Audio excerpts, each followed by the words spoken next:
Hi everyone, this is John Norum from the band Europe, and you're watching and listening to Linea Rock.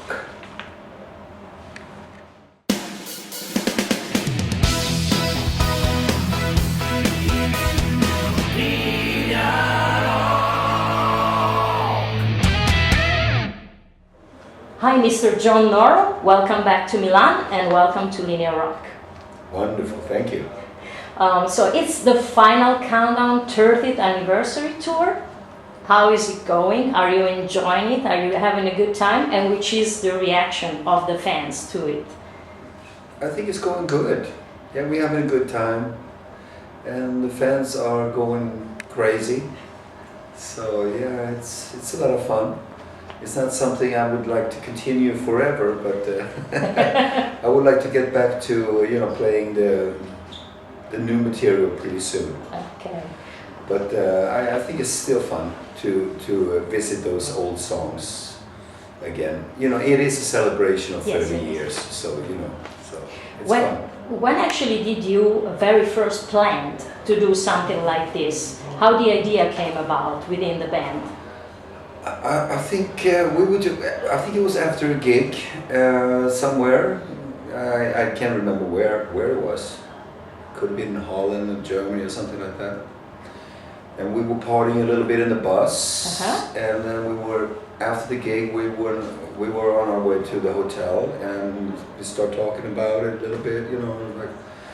Maybe we should do like a 30th anniversary tour. For the Final Countdown album. And everyone said, yeah, that's great, let's do it, let's put it together now. And then we start working on it, and here we are. Good. Are you living this more as a celebration or as a deja-vu effect? How you're living it? I get both, actually. It's a celebration. Because it's a lot of good songs on that album. It's a very strong album, I think. Final Countdown album. Yes. But I do get those deja vu feelings sometimes. Like just the other day, I felt like I was 25 again. I'm back in Sweden doing the Final Countdown tour, which we did in Sweden, 1986. It's kind of a weird, strange feeling. So suddenly, like in the middle of a song, I just started laughing. Yeah. So I was laughing throughout the song. I couldn't stop. So there's a good spirit, and that's good. Yeah. But actually, this is the album that brought the big success to the band. So, as you said, it brings back good memories, good times.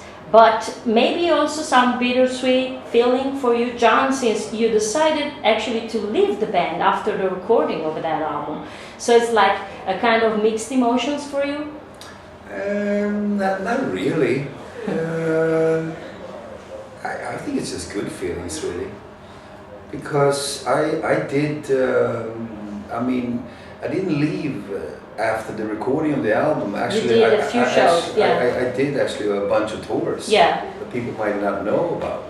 I did all over Scandinavia, all over Europe, and then we did some shows in Europe.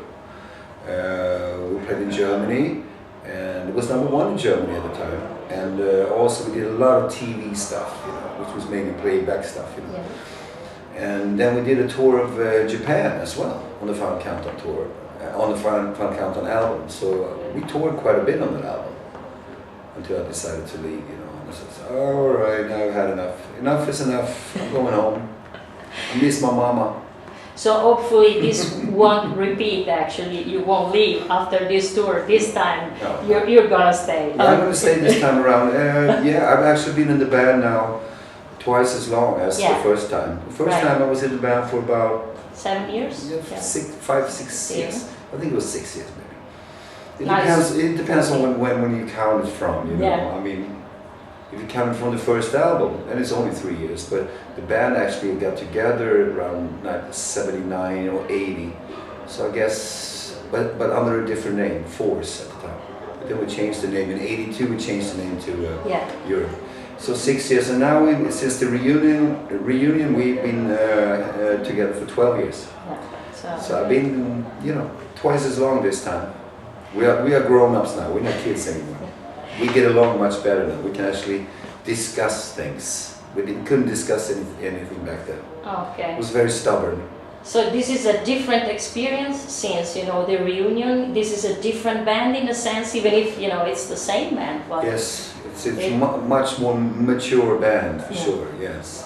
What did you miss the most of Europe when you were not in the band anymore?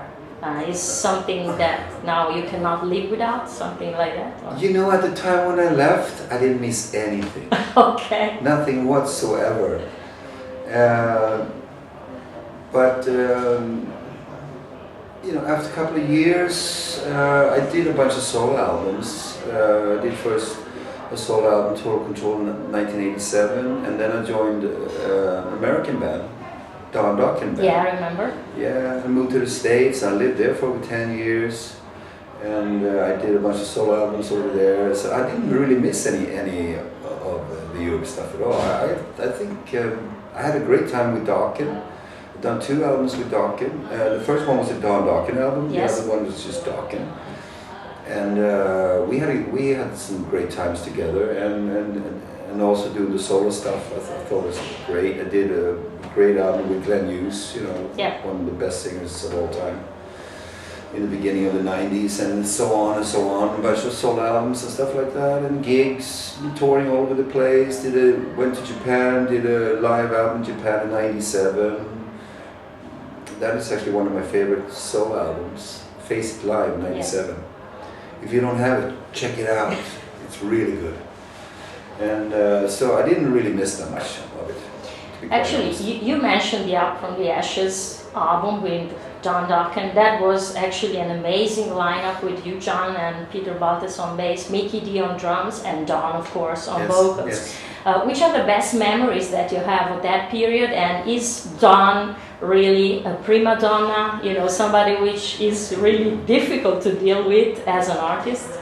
Well, not in the beginning.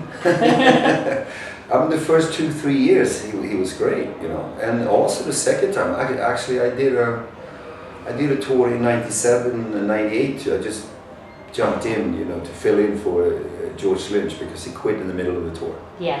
So Don called me and asked me to help them out.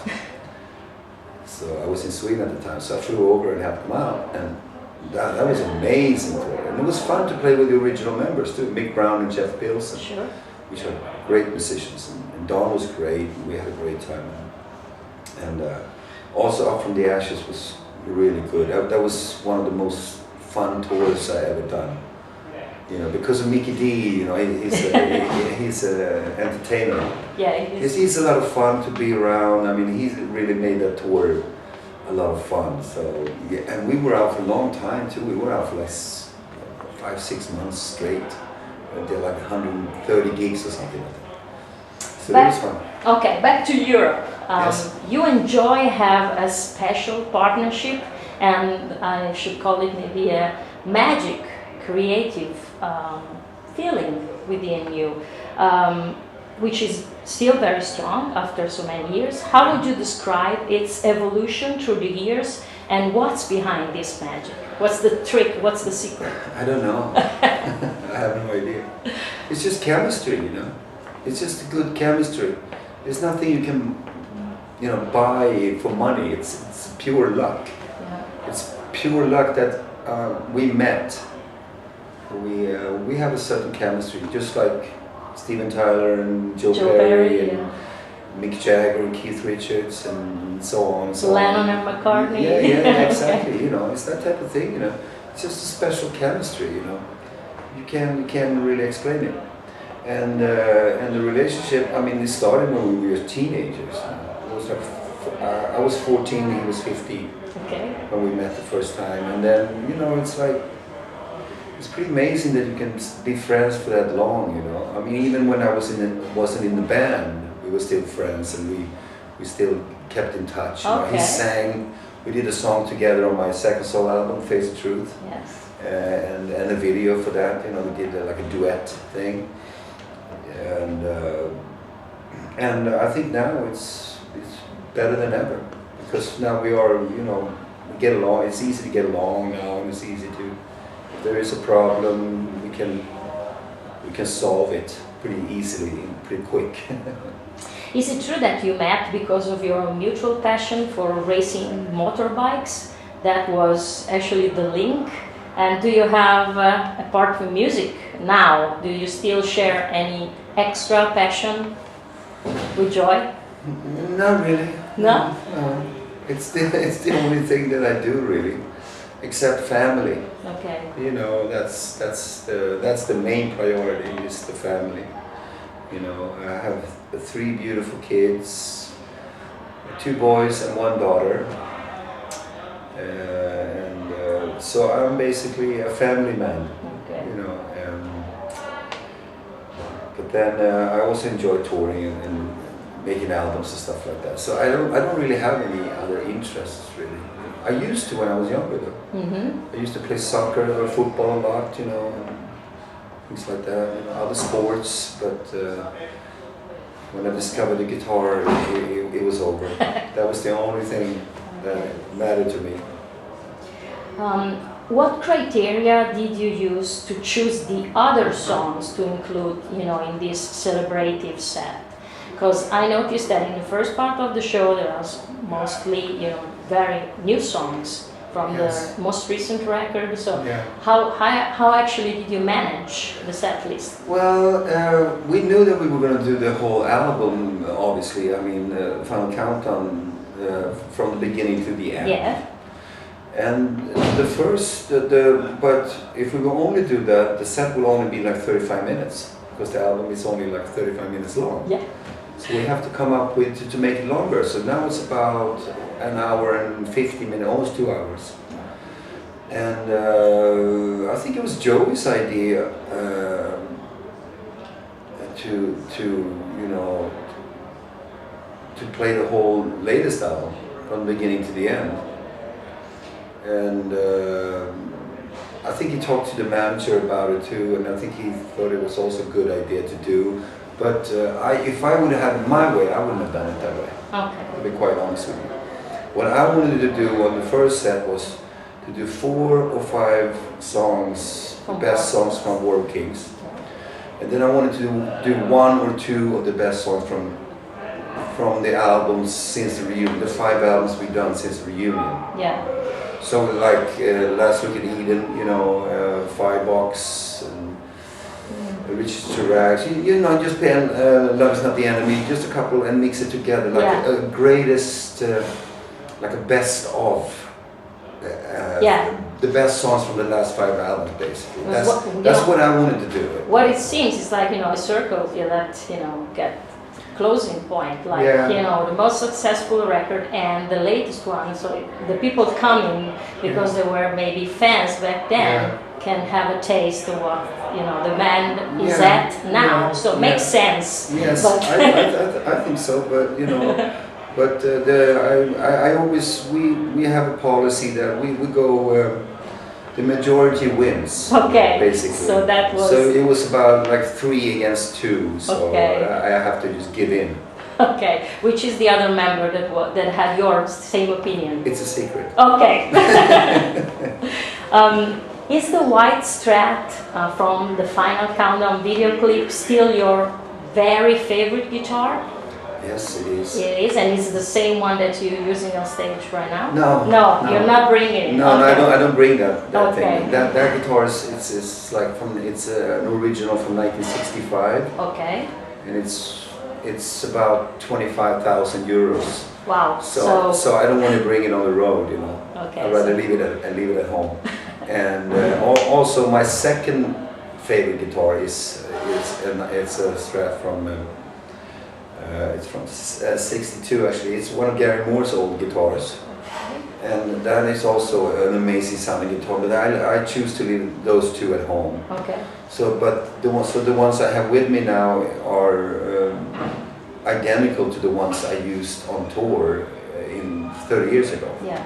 You know, because the guitar I used on tour, the Final Countdown tour in 86. Yeah. Yeah, that was actually Japanese strats, 72 reissue strats with big headstocks and everything. So that's what I'm using right now. I have two of those with me. I love those things. One is actually from '85, which is exactly the same year as the guitar that I used on that tour. You know? Because I used the Final Countdown guitar only on the album, you see, which I call the Final Countdown guitar because I didn't bring that on the road. So I had a Japanese Strat on the road. Yeah, it was already precious back then. Yeah, it was. 20 years guitar. Yes, it was. And also I got a great deal with Paoletti guitars. Yes, that's my next question. Yes, which is, you know, an Italian company that makes great guitars, and so I have one of those with me as well, which I play, and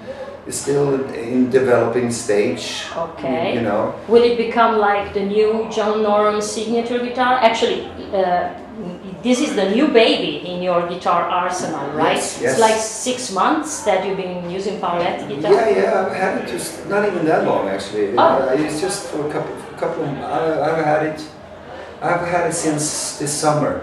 Okay. So like maybe 3 months or something. Yeah, and they are building me another one, and then they're going to build me another one, and we have some ideas, you know. Which was the connection, and how is it, you know, so special about that guitar? Can you explain to our viewers? Well, it's because I like vintage guitars. I like old guitars, and when this came up that this company Paoletti actually had made guitars that were 150 years old, I got very interested.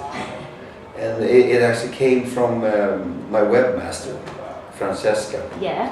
And she said, "Would you be interested in try out this guitar, or maybe they want to build you a custom guitar? You can choose whatever, Les Paul, Flying V, or actually the first guitar they said they wanted to build was a Flying V. But so that would be my second choice. But I said, well, I'd like to have a Strat first, you know." So that's what's really cool about it. The wood is actually, it's made from chestnut wood, and it's from old wine barrels that have been stored in wine cellars here in Italy. So for 100 years, from 130 to 150 years. And when the wood gets that old, it has a special ring to it. You know, it's warmer. It's much warmer than a new guitar, you know. And it doesn't have all this paint on it. It has a natural colored wood, because you don't want to paint that wood, you know. You like to show the wood, you know. And then it has some other special features as well. It has a mahogany neck, which is quite unusual, and DiMarzio pickups and ebony fretboard. Actually, you have a choice. You can choose between ebony fretboard or a rosewood board if you like. So it's very special in that way. It's a wonderful feeling just to play guitar knowing that it's like, man, this guitar is 150 years old, but it's like put together now. You know, so I'm a vintage freak. I don't like brand new guitars. They sound bright and cold. You know, so the ones I have here now, the newest one I have is about 12 years old, and the oldest one I have out is from '85, so it's 31 years old. How many guitars do you have with you on this tour? On this tour I have 3 Strats, 2 Fender Strats like I said, and the Paoletti Strats. And then I have 2 Les Pauls, one 58 custom shop and one 59 custom shop. And then 2 Flying V's. 2 Gibson Flying V's. So what's essential in a guitar to be, you know, the perfect weapon for Mr. John Norum? You said, you know, the sound, it has to be warm, but I'm sure that you need also more. You know, I'm not really stuck on just one thing. I mean, I like this. I'm very like old school, you know. I like Strats obviously, and I like Les Pauls, old Les Pauls, and new ones as well. You know, that has been slightly aged, or you know, if you can find a good piece of wood that is warm. And the ones I have, the 58 and the 59, they're a little brighter than the old from the 50s, obviously, because they're only a couple of years old, but they're still good. But Custom Shop doing a great job now finding wood that you know that are light and warm sounding, And then of course I'm always been a Michael Schenker, huge fan of Michael Schenker since I was like 13, 14 years old, I think. The first time I heard him was on No Heavy Petting. Came out in 1976. Yeah. And he had a flying V. And that was the coolest thing I ever seen. He had long blonde hair and he had like this red flying V. It's actually natural wood, medallion flying V. So I started off with flying Vs. I've had a lot of flying Vs. And so it's a special sound in them too. So I have all three with me now. 2 flying Vs, 3 strats, and 2 Les Pauls. And I picked the guitars after the songs, whatever fits the song, you know. So that's how I do it. Since you mentioned Michael Schenker, what do you remember of the period that you played with UFO, which were actually your heroes and you were at his place? I never actually played with UFO. It's very strange. Some people say that I'm one of the members that I used to be in UFO. But it's not true. So it's like a Wikipedia false fact. I never really did a UFO. I mean, we talked about it. Yeah. You know. But it never happened. But it never happened. Yeah. Okay. No, I had a contact with Phil Modd. We talked on the phone and a lot, and actually I sent him some demos and stuff like that. So it was about to happen, maybe. But because I was living in California, and also had good contact with Pete Wade, the bass player. Yeah. Because he was living in America, so we were talking on the phone a little bit. And what are you doing? What are you doing right now? Blah blah stuff like that. And I sent a couple of demos that Phil started working on. And so it was about, and then when we start, just about when we start talking about it, then I got a phone call from Ian Howland. Okay. You know, and he said, well, this was in 2003, and he said, we were thinking about maybe putting the band back together again. Would you like to come to a meeting? We're going to have a meeting in Stockholm. And I said, yeah, that's great. I'm on my way to Europe anyways. So I'm going back home to see, the family and everything. So we got together and started talking about it, and the rest is history, as they say. Okay. And here we are, 12 years later, still doing it. I can't believe it's been. Okay, last question for today. Yes. What's immediately next for Europe after this 30th anniversary tour? Well, after this, we're gonna start writing for a new album. We're going in the studio 1st of February next year. It's going to be quite exciting because this is going to be the first album that I'm involved in, that we're going to record in England, London. Okay. It will be at the legendary Abbey Road Studios. Wow. So that's exciting, Yeah. That so many people so many legendary artists have recorded albums there. So that's going to be very exciting. So, and then the balls start rolling again, the same old thing. The album comes out, we do some promotion, we do some touring again, and then it just keeps going and going. So that's the plan right now. Good. Yeah. So see you very soon, John. Yes, we'll be back on the road, and I hope you will dig the new album coming out next year. Sometime next year. Sometime next year. Okay. Great. Thanks very much for your time, John. Take care. Enjoy. Ciao. Ciao.